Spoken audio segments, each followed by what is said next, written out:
today to talk about the collaborative research projects between the HEIs and schools in the CABAN region with a focus on impact on learners and learning. So drosodd at Jeremy. Diolch yn fawr.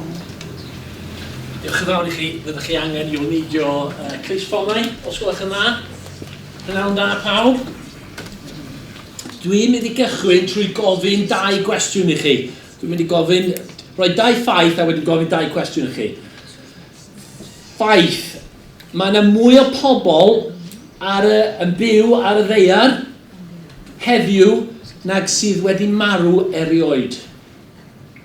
Right, mae hwnna'n ffaith. Cwestiwn ydy, sut mae'r byd yn newid? Ffaith arall. Mae'r haul yn rhoi digon o egni I ni ar y byd mewn 2 munud I rhedeg y byd, ein egni I gyd, am flwyddyn. Cwestiwn, sut ydyn ni'n mynd I newid? Sut ydyn ni'n mynd I defnyddio hwnna yn y dyfodol? Mae gennych chi munud I drafod efo'r person drws nesaf chi. Ffordd chi. Munud, 1 munud.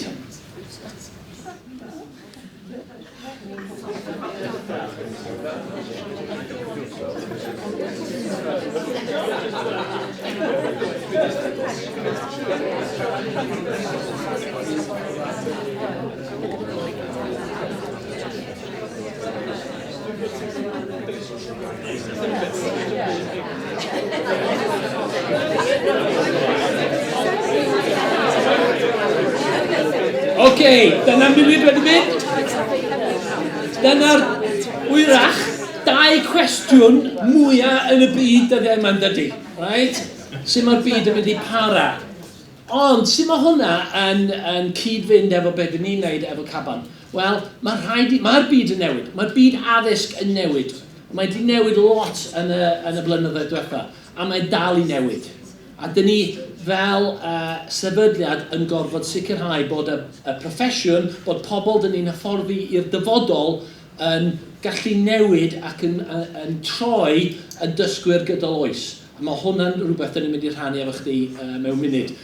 Mae CABAN yn partneriaeth. Dwi ddim yn mynd I ddweud dim mwy, ond dwi yn mynd I ddangos ffilm sydd yn 2 funud, just I ddangos pwy sydd yn ein partneriaeth ni yn CABAN. A mae yn Saesneg, so gewch chi tynnu'ch clusffonau.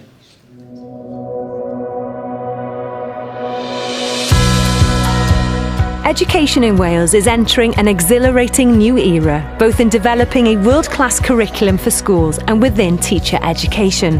Whether Wales is already your home or you're new to the country, you have an opportunity to play a part in these exciting and motivating developments. Along with quality lead schools and their networks and the Regional Schools Office, the University of Chester and Bangor University have collaborated to create an innovative partnership called CABAN, all working together to educate highly capable, ethical and ambitious teachers of the future. Uniquely, all partner groups have played a significant part in devising a suite of outstanding primary and secondary programs for teacher education at both undergraduate and postgraduate level that take into account what is required to prepare you to be an exceptional teacher in Wales.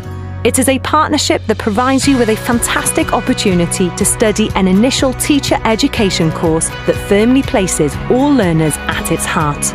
CABAN's teacher training courses will provide you with a high-quality experience across a network of different and challenging learning environments, including urban and rural, mainstream and special schools, and outdoor education settings. You will have the opportunity to learn Welsh as a complete beginner or enhance your existing language skills through bespoke language support in school and university. Committed schools with well-trained mentors will support your progress towards qualified teacher status in accordance with professional standards for teaching and leadership in Wales. Experienced tutors and researchers in university will provide excellent support and stimulating sessions, and the qualification you gain will equip you to teach within and beyond Wales. If you'd like to find out more about this unique partnership and the CABAN courses on offer through Bangor University and the University of Chester, contact us today. Diolch yn fawr, dyna ni. Just cyn I fi gyflwyno yr athro Carl Hughes, Just i ddweud, mae'n fraint, mae'n pleser i mi gallu arwain ar y partneriaeth yma. Ac un o'r partneriaid ni ydy CIEREI, a fydd Carl yn sôn chydig bach mwy am hynny rwan. Diolch, Carl. Diolch yn fawr. Diolch yn fawr. Carl Dweud o pennaeth yr ysgol addysg ym Mangor. Dwi yn mynd yn siarad yn Cymraeg, ond dysgu dwi. So, challenge mawr yn cyflwyno yn Cymraeg. So, sefydliad cydweithredol dros ymchwil addysg, tystiolaeth a caffaeth. Da ni'n meddwl am y geiriau yn y teitl yn ffalus iawn, ac os bob un y gair yn meddwl rhywbeth pwysig, sut da ni'n creu ecosystem yn y rhanbarthol ecosystem ymchwil.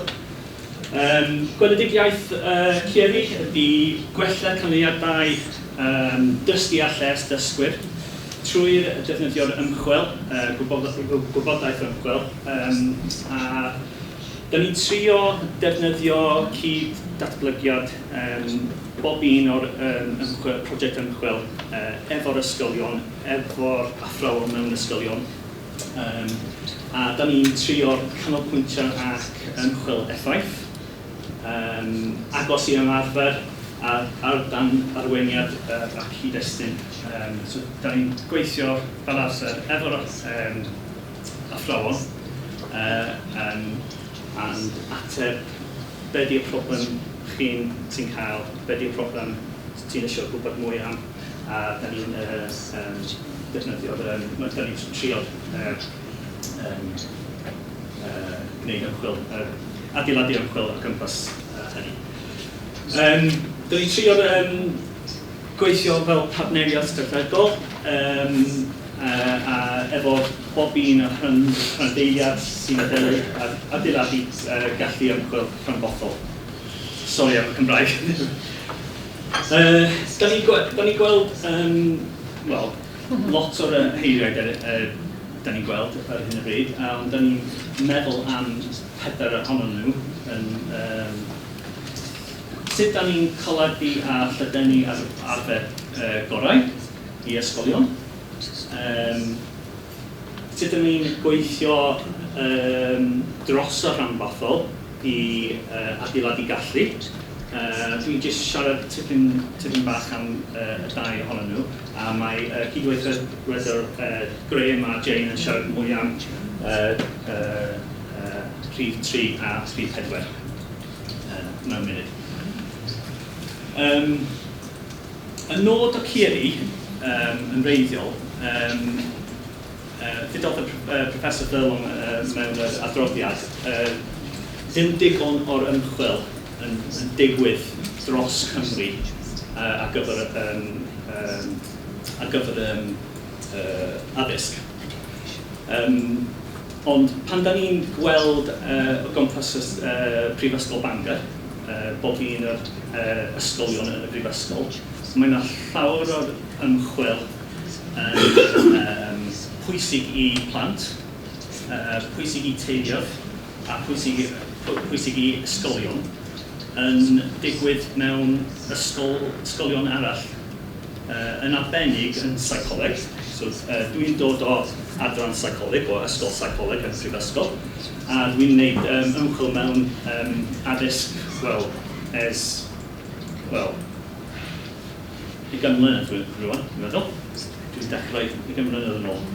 A mae yna llawer o'r ymchwil yn yr ysgol iechyd a'r yr ysgol gwyddol chwaraeon hefyd yn pwysig i plant a pwysig i teuluoedd a'r ysgolion. So, y nod yn reiddiol o CIEREI ydy creu ystafyddiad. Ystafyddiad mewn y system prifysgol yn wahanol o'r canolfannau. Y canolfannau yn cael ffocws penodol, ond sefydliad i trio casglu bob un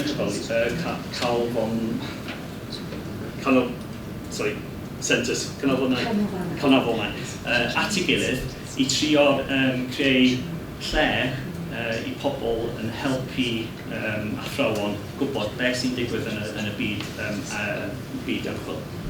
So dyna'r nod, as ydych chi'n medru darllen, mae yna llawer o abegenyddau allweddol yn bwysig i plant yn y prifysgol, a y nod ydy'n casglu nhw at ei gilydd i helpu ni ffidio i fewn i'r ysgolion.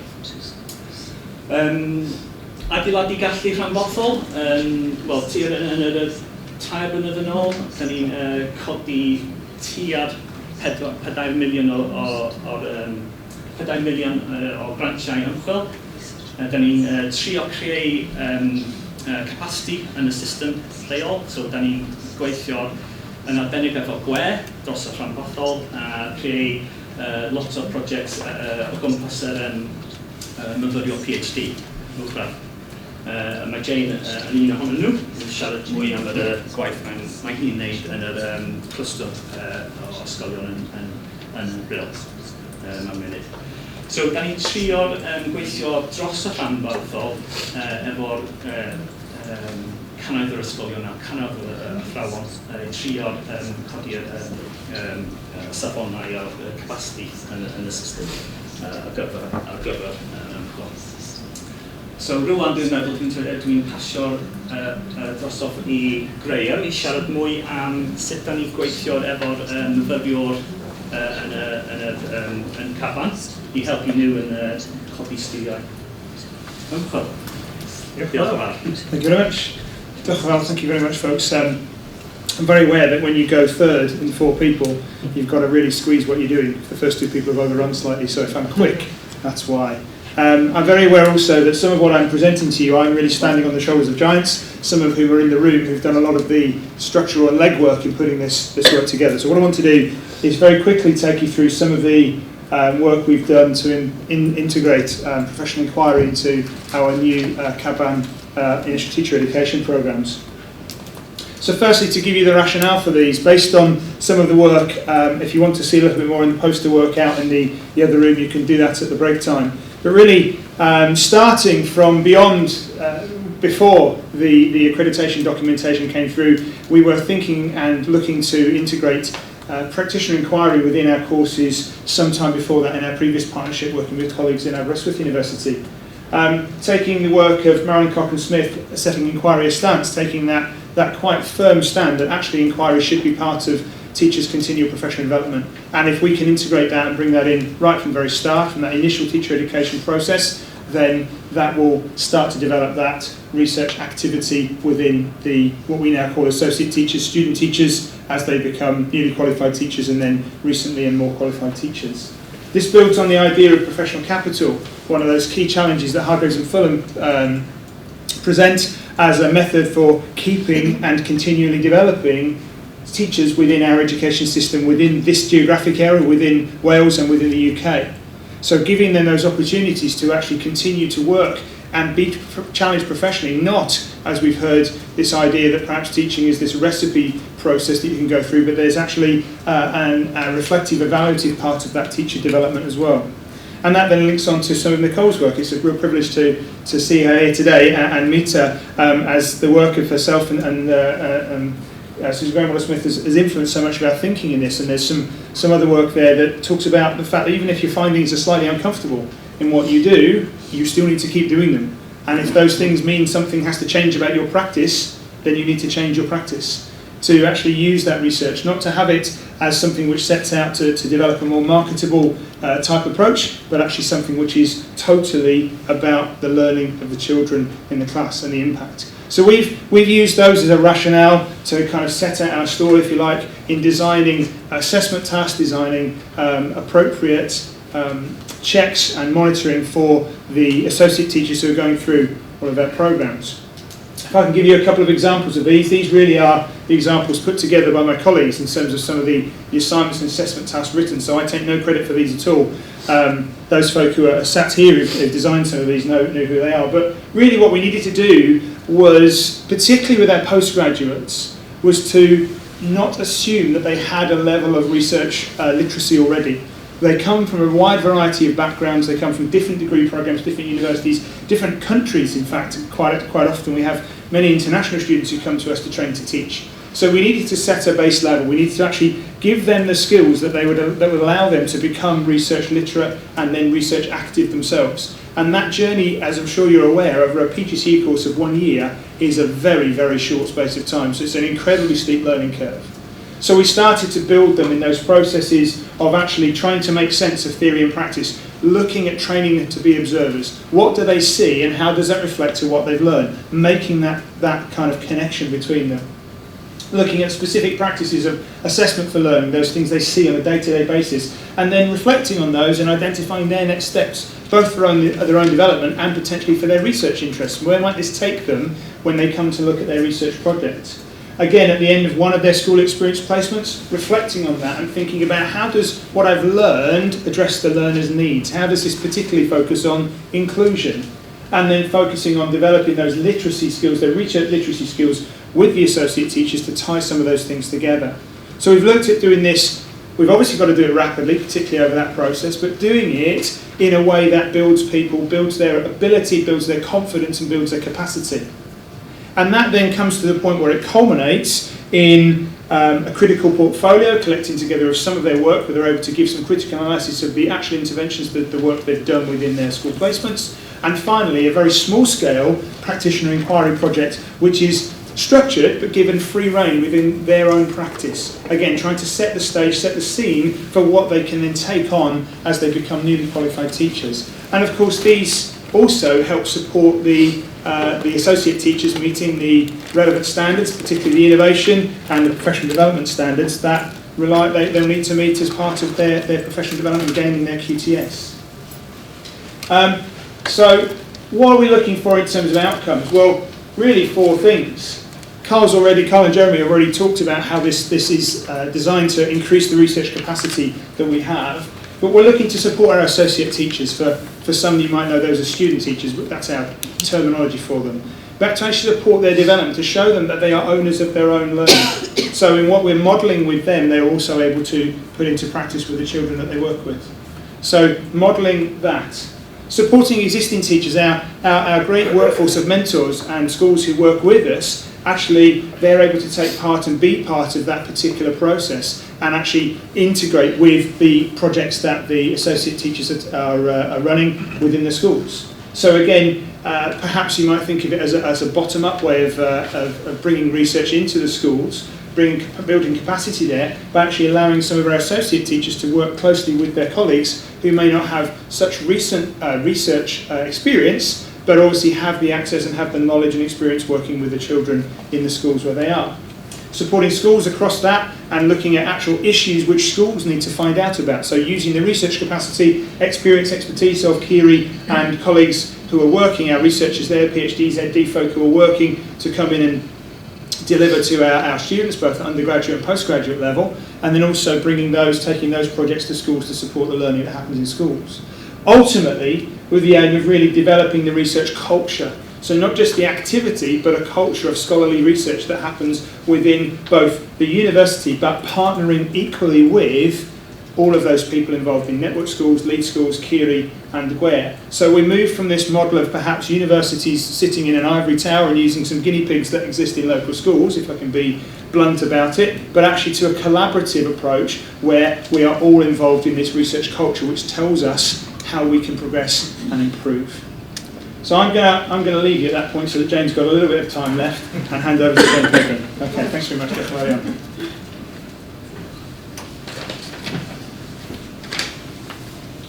Okay,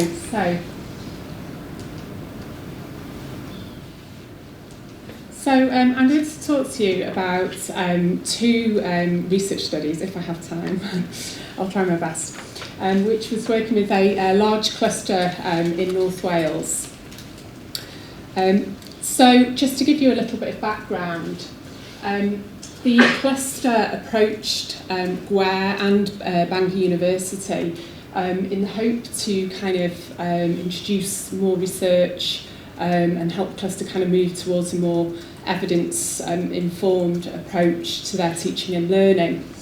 And that's when I was kind of brought in as a PhD student and have been working with the cluster now. This is my third year. So I'm going to talk about so some of the questions that the cluster kind of wanted to ask was, in particular, the kind of focus was around well-being initially, but obviously they'd come to realise that it wasn't just well-being that was important, that it was also obviously the academic side, which was important to look at. So they wanted to know, what are we currently doing in our schools? You know, what provision do we actually offer? Because individual schools they knew, but as a cluster, did they really know what was kind of going on? And then they wanted to know, does it have an evidence base? Is the stuff that we're using a good quality? And then it also kind of then morphed into another project that looked at kind of budgeting and, you know, resources in schools, so not only money, but also, you know, teacher time. So the first study was basically a methodology to determine the range and quality of school-based interventions. So my aim was to find out from the schools what they're actually doing. So very simply, we asked, so how many interventions or strategies are being used in schools? What type of interventions and strategies are being used? So, you know, is it for literacy, numeracy, social emotional learning? And do interventions have an evidence base that shows a positive impact on a pupil outcome? So I devised a questionnaire and asked head teachers and senior leaders who were also appointed to help with the study to send me everything that you do, basically. And I kind of did open it up so as to not miss anything, really. So I did get a wide range of things which were kind of removed from the list, and I'll talk very quickly about some of those numbers. So initially 190 interventions were collated, and then and they were screened, and I used, which I'll just go to there, I kind of applied a criteria, so an inclusion and exclusion criteria, and that's just some of the examples of the things that were included, which is quite wide-ranging, really. And just to say, so 120 were collected from the cluster of 9 schools, which seems an enormous amount. And I ended up removing the majority of those, so ended up with 70 interventions, which were then looked at for evidence. And the main reasons were simple things like some of the things that were sent to me were kind of classed as typical teaching. So they might have sent things like, a game session or swimming and things like that. So I did remove those. There were also external, so things like behaviour support services being involved, they were removed. So it was only this kind of stuff that was happening in schools. And then there were other things like some of the interventions didn't have a clear methodology, so it might be things like anxiety group, behaviour management group, so they were removed from the study. So the 70 interventions went through a process of review. Firstly, looking at some of the evidence repositories out there, so the EEF, the EIF, just to see, is there anything on there? Is this accessible for teachers? Can teachers find out this stuff first off? And then I put the interventions through a kind of a rapid review process, so looked at all the published literature reviews, anything I could find, really. And very simply started with does it have evidence? Does it not have evidence? And if it does have evidence, is it effective? Then I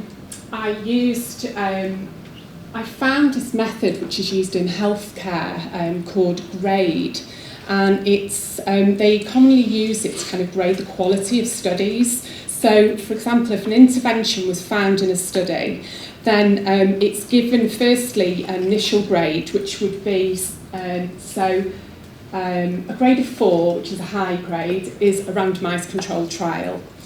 A grade of 3 would be a quasi-experimental trial. This then goes through a number of criteria which will look at kind of some of the methods used. So, it'll ask questions about how many participants, was it a blind study, are there any confounders within the study? And that helps to kind of increase and decrease that score. So that gave it a rough quality score.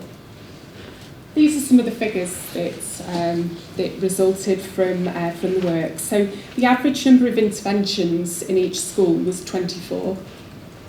52% were academic interventions, 48% were well-being. The interesting thing that came out of well-being was the majority of the interventions were for enhancing kind of social and emotional skills. And schools had numerous interventions in their schools which were kind of doing the same thing.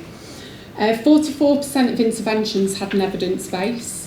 36% of evidence-based interventions were academic. 64% of evidence-based interventions were for well-being. And 56% of interventions had no evidence available at the time of review. Now that was one of the important things that was kind of reported back to schools was we highlighted just because it doesn't have evidence now doesn't mean that it's not effective. You know, it might be that there is a study in progress. It might be something that schools could look at implementing themselves, you know, some kind of pre and post test testing of the intervention.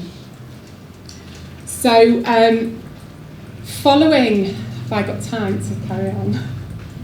2 minutes. 2 minutes, okay. So following this study, as I said, it opened up a number of interesting kind of outcomes, which one of them being schools do a lot. There's a lot of kind of additional stuff thrown in, and a number of the interventions actually do some of the same stuff, so there's a lot of crossover. So this opened up the question for the cluster, and they were kind of involved in saying, okay, so what next? What are we going to do with this? And one of our colleagues from, she does a lot of research around healthcare economics, which she's now kind of bringing across into education. She spoke to the cluster about programme budgeting and marginal analysis. So PBMA, I'll call it from here on in. And PBMA is a way of looking at the interventions you're doing. So first off you say, does it have evidence? Then it's looking at the kind of resources behind it. So the approach is about finding out where school funds can be saved through getting rid of things. Perhaps then there might be money for other things that, you know, are going to work better in the school. But it's a way of thinking about things as a whole. So a good example in this table is if you were thinking of, say, numeracy interventions. So you would have a table like this, and perhaps in A you might have catch-up numeracy, B you might have a SAFMEDS intervention, and in C you might have something like SumDog. They were just some of the things that were appearing in the interventions. So once we know whether they have evidence, you then work out a cost per pupil. You would then say, do children like it? Do the teachers like it? Do we have the resources to cover it? Do we have to pull in money from other places? And it helps schools to kind of reevaluate the interventions and perhaps decide that we don't need all those three things for numeracy, so we can perhaps get rid of B, and that then frees up all this time and all this money to invest in other areas. So it was just a good way of helping schools to kind of think a bit more critically about what they're doing. So, in a nutshell, that is PBMA. It's in the process of being done at the moment, so there's not much I can say about the results of it. But we envisage that it's going to help schools to make more informed decisions around what they're doing. Are there any questions? Sorry, I rattled through that last bit.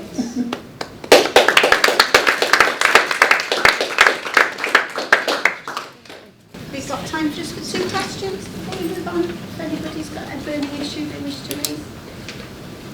Could you just give us a couple of examples of interventions? Because you didn't have time to do that. Yeah. Just concrete examples of a couple of ones you looked at.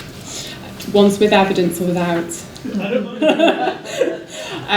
Okay, so there are a lot of rewriting, catch-up literacy, SAFMEDS, Head Sprouts. So when it came to well-being, there were a lot of things. So the Friends, paths, promoting alternative thinking strategies, mindfulness was appearing. growth mindset was commonly appearing.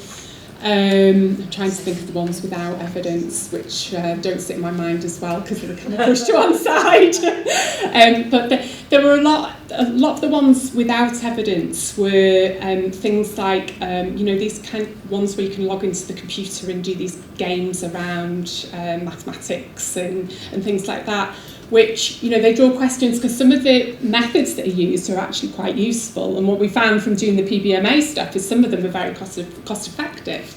So it again opens up that question of, is it worth, finding our own evidence? That's what the schools are kind of asking around it. I can't think of any more. Probably put pressure on that. Jim, were these whole school interventions or teachers or focused on particular groups of pupils? Everything. Yeah, what we kind of said, it was not teaching as normal, but everything else. So be it stuff that was delivered to the whole school, it could also have been, the group work, individual work, and then simple things like adjustments that might have to be made for certain pupils as well. We included those, as long as it wasn't taking away from learning. That was my one caveat. I had to kind of help them to learn, not take away learning. Thanks.